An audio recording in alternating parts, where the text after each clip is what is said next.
Na primeira semana de dezembro, o ex-juiz Sérgio Moro vai lançar o livro Contra o Sistema da Corrupção. É isso aí. Nesse livro ele revela bastidores inéditos da Operação Lava Jato e também conta histórias ali da passagem pelo governo Jair Bolsonaro. Se posiciona a respeito de temas fundamentais para o país, como democracia, Estado de Direito e recuos recentes na luta contra a corrupção. O lançamento acontece em 4 capitais do país, mas ele começa por Curitiba. E aí, o Fernando Tupan, a capital paranaense está preparada para receber o Sérgio Moro? Vai ser recebido com aplausos aí no Teatro Positivo ou não? A recepção não promete ser tão acalorada assim? Olha, Paulo Caetano, eu acredito que nós vamos ter tantas pessoas aplaudindo como pessoas atirando o ovo no Sérgio Moro.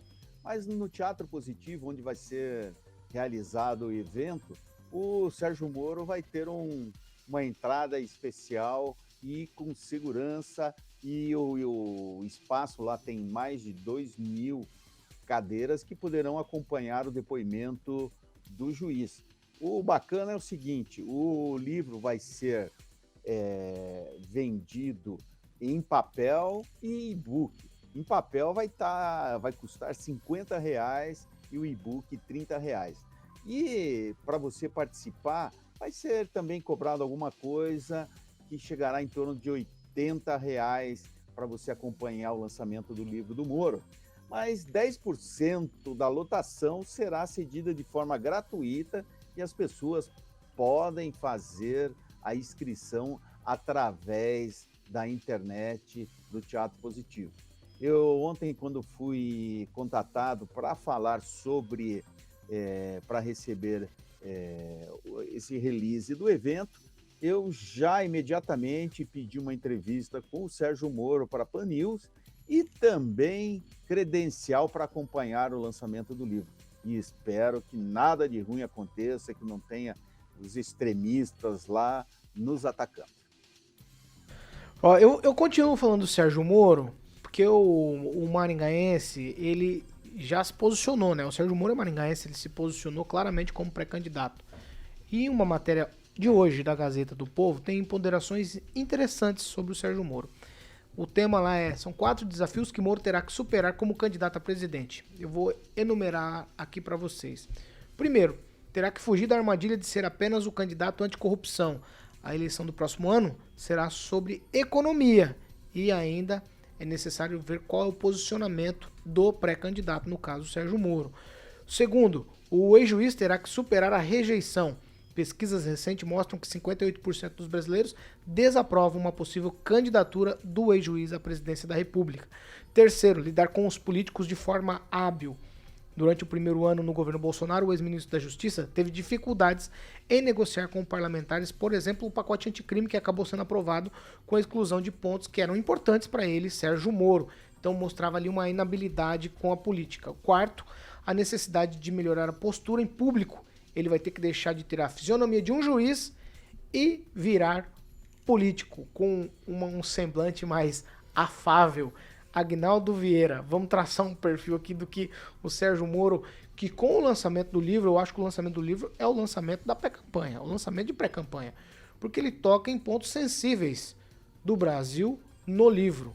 E ele, é claro, né, se coloca na posição de o baluarte da caça aos corruptos, né? Ele seria o caçador de corruptos do Brasil.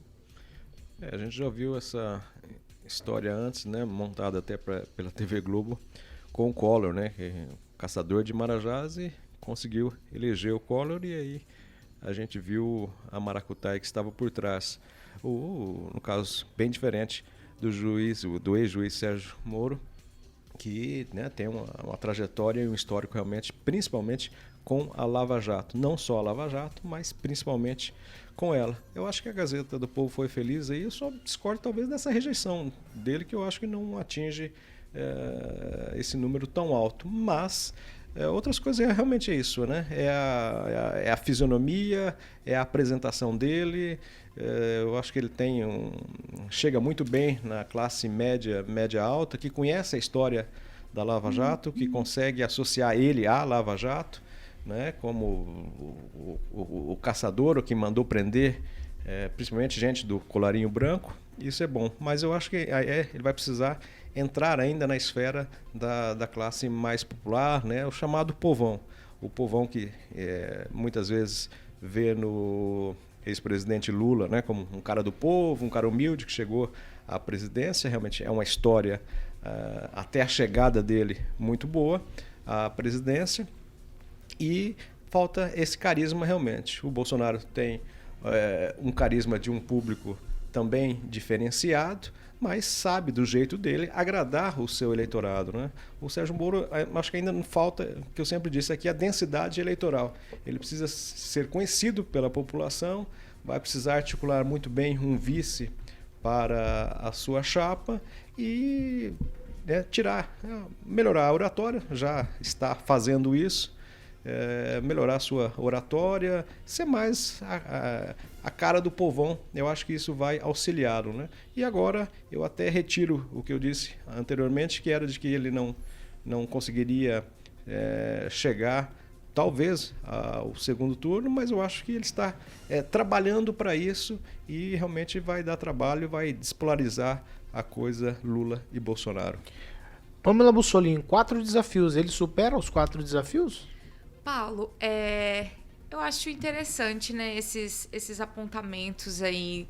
Eu creio que alguns ele supere sim, mas, por exemplo, o fato de, como você falou, ele ser tido ou visto como um baluarte aí do combate à corrupção, isso pode ser jogado por terra muito facilmente se a gente pegar, como a gente já comentou aqui, né, eu já comentei, os tweets dele elogiando o STF e o Edson Fachin, logo após eles anularem, né, as condenações do Lula, que basicamente foi a Operação Lava Jato que conduziu, né, essa pessoa que praticou corrupção, enfim, para, né, uma punição. Então, ficou estranho, né, ele elogiar e ele defender depois de tudo que a gente passou e tudo que a gente viu a Lava Jato fazer. Então, essa parte, ele precisa realmente apresentar outras coisas, porque muito facilmente isso pode ser contestado. Agora, com relação à figura dele e tudo mais, eu fico me perguntando, né? Será que ele vai pro povão? Será que ele vai comer pastel na feira? Imagina o Sérgio Moro comendo pastel na feira, né? Abraçando as criancinhas, aquela coisa. Porque é muito do político isso, né? E as pessoas, o brasileiro em geral, parece que meio que espera isso, né? Então, realmente, ele tem barreiras aí a serem quebradas, porque ele tem essa imagem, né, de juiz muito sério e tal. Me parece até que o sorrir dele é um pouco difícil, né? Ele sorri, não mostra os dentes, assim, fica aquela coisinha meio engessada. Mas a gente vê que ele tá trabalhando firme, fez os cursos dele, a oratória dele melhorou muito. No entanto, também tem essa questão aí da gente observar esse lançamento de livro, que é interessante, né? Porque para alguns, qualquer coisinha, tá fazendo campanha antecipada, não sei o quê. E me parece que para outros candidatos pode tudo, né? Ninguém critica. Comícios, né? Com nome de filiação partidária, lançamento de livro, como, é só um lançamento de livro. Então, eu acho que temos aí 2 pesos e 2 medidas e isso também pode pesar contra eles no futuro. Quem, Rafael? Bom, a leitura que eu faço é que esse discurso do anticorrupção, acho que nenhum candidato à presidência vai deixar de fazer. Acho que todo mundo quer combater a corrupção, o candidato que aparece. E o Sérgio Moro, claro que ele teve aí um protagonismo muito grande na Operação Lava Jato, que inclusive aí está lançando o livro dos bastidores, mas virou, na minha opinião, uma ficção, né? Porque hoje em dia nós não vemos efetivamente aí o resultado dessa Operação Lava Jato no que se refere às condenações do Lula. Tem algumas anulações quanto à formalidade e tal que está sendo discutido, mas não, claro, sobre o mérito.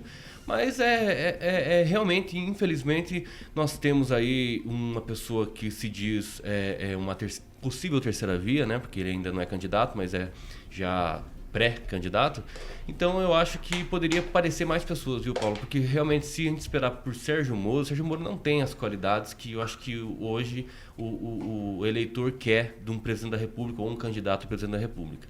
Ele está melhorando sim, né, a sua desenvoltura na fala, e assim como qualquer pessoa pode fazer, mas eu acho que, como eu disse anteriormente, falta algo genuíno dele, algo que não fique uma coisa muito robótica, como é um juiz, uma coisa muito de formalidade. Ele tentou dar uns acenos lá naquele comício que ele fez, digo a filiação, e eu acho que não é a dele. Não sei se alguém pode aconselhá-lo a ser pelo menos candidato ao Senado, talvez seja um pouco mais da figura dele, até porque não fica tão perto do povão, como é o presidente da República e também a Câmara os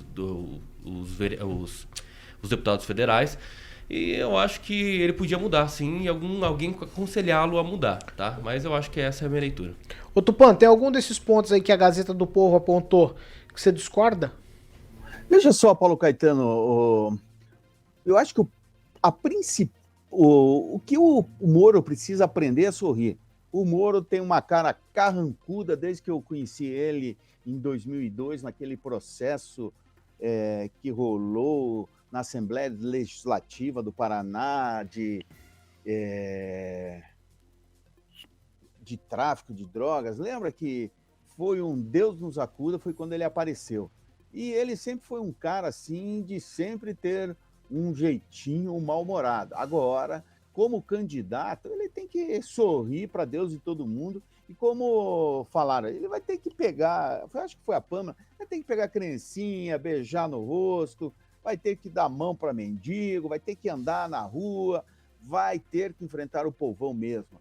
E as aulas de fono que ele já está fazendo para melhorar a dicção dele, eu acho que irá ajudar bastante. Eu vejo o seguinte, o que eu discordo assim é 58%.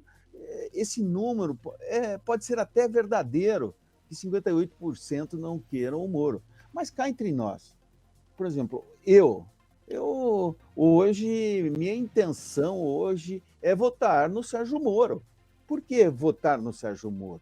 Porque o que aconteceu no Brasil na década passada, o que está acontecendo nesse início de década, não é o que eu esperava para o meu Brasil, sabe? Com uma inflação chegando a 10%, com o preço da gasolina a 6,30, com o botijão de gás chegando a R$130.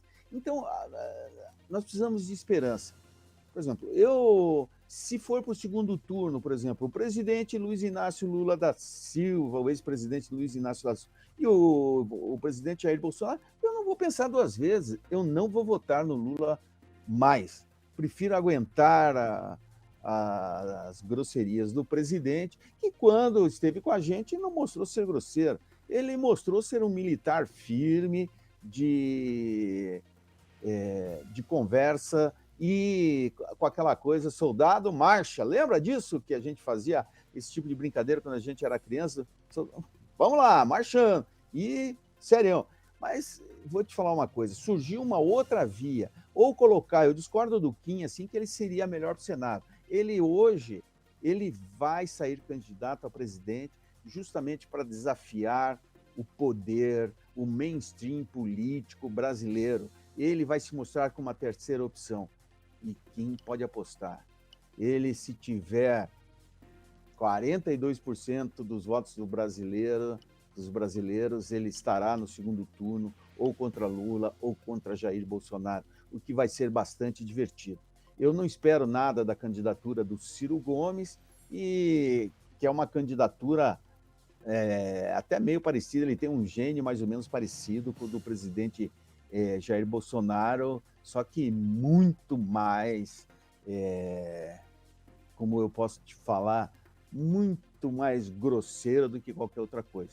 O Moro é uma pessoa educada e o presidente Lula, você sabe como é o bonachão, é o cachaceiro, então, conversa boa de papo, então vai ser uma eleição interessante. E para surgir uma terceira via, a gente tem que ver o seguinte, nós temos que estar, uma outra coisa que a gente deixou passar despercebido, e até por culpa dos candidatos, a prévia do PSDB que vai acontecer nos próximos dias com João Dória e com o Leite lá, governador do Rio Grande do Sul. E eles também podem engolir o Moro como uma terceira via, o que seria uma fatalidade muito grande para o Podemos, e isso realmente pode acontecer. Fora isso, vou te falar uma coisa, tudo que foi apresentado, não acredito que vai prosperar como essas candidaturas, e uma candidatura, por exemplo, do João Dória, teria o impulso de São Paulo, que tem 30 milhões de habitantes e 20 milhões de eleitores ou mais.